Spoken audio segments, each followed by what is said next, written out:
Dance bar आणि prostitution किंवा वेश्याव्यवसाय यांचं तसं जवळचं खूप नातं.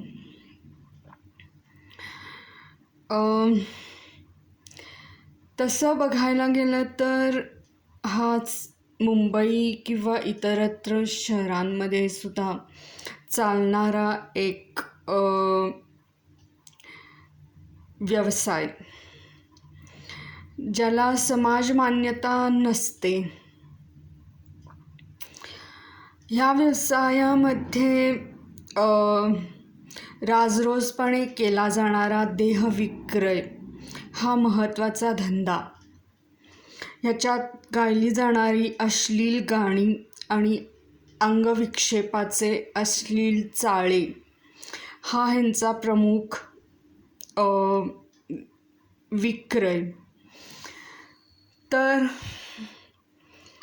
यापासनं उद्भवणारे धोके म्हणजे एकतर हा व्यवसाय समाजकंटकांनी चालवलेला असतो. याच्यामध्ये वेगवेगळे सामील केले जाणारे लोक म्हणजे एकतर गँगस्टर, टेररिस्ट किंवा आतंकवादी किंवा सरेआम कत्ल करणारे समाजकंटक, की ज्यांना शांततेनं सुरू असणारे व्यवहार नको असतात किंवा ज्याच्यामध्ये मोठी पैशाची उलाढाल असते किंवा नसते किंवा गरिबी, दारिद्र्य यांनी पिंजून जाऊन केलेला एक वेडसरपणा. 1993 साली मुंबईमध्ये जे बॉम्बस्फोट झाले त्याला महत्त्वाचं कारण म्हणजे तिथे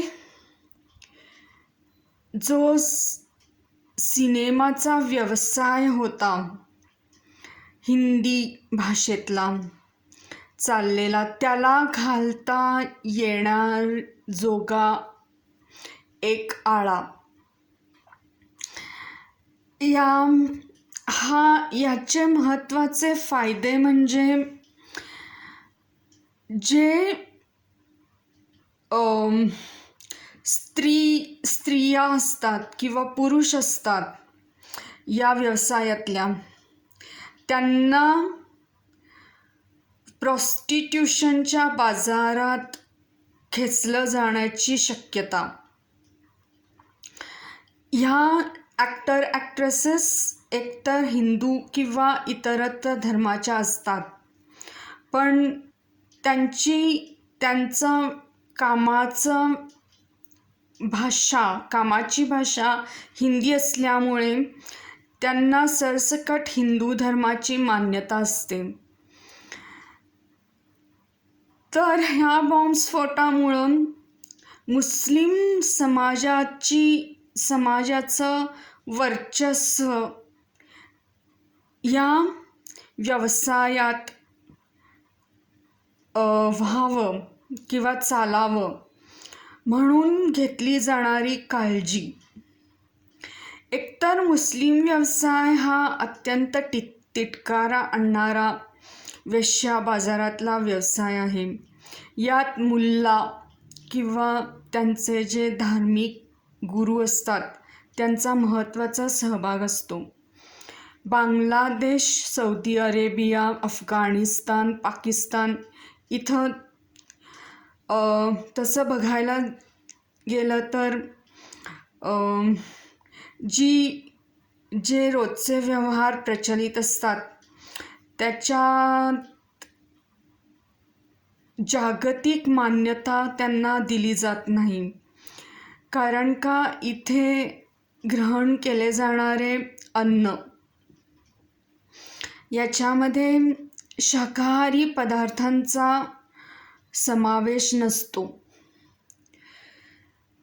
तर दुसरी गोष्ट म्हणजे ख्रिश्चन धर्मात सुद्धा ही प्रथा राजरोसपणे पाहायला मिळते. तर मुस्लिम आणि ख्रिश्चन समाजाने हिंदू धर्माच्या विरुद्ध जे काही कारस्थान केलेलं आहे त्याचीच परिणिती म्हणून मुंबईमध्ये झालेले बॉम्बस्फोटाचे हल्ले पाहण्यात काही गैर वाटू नये.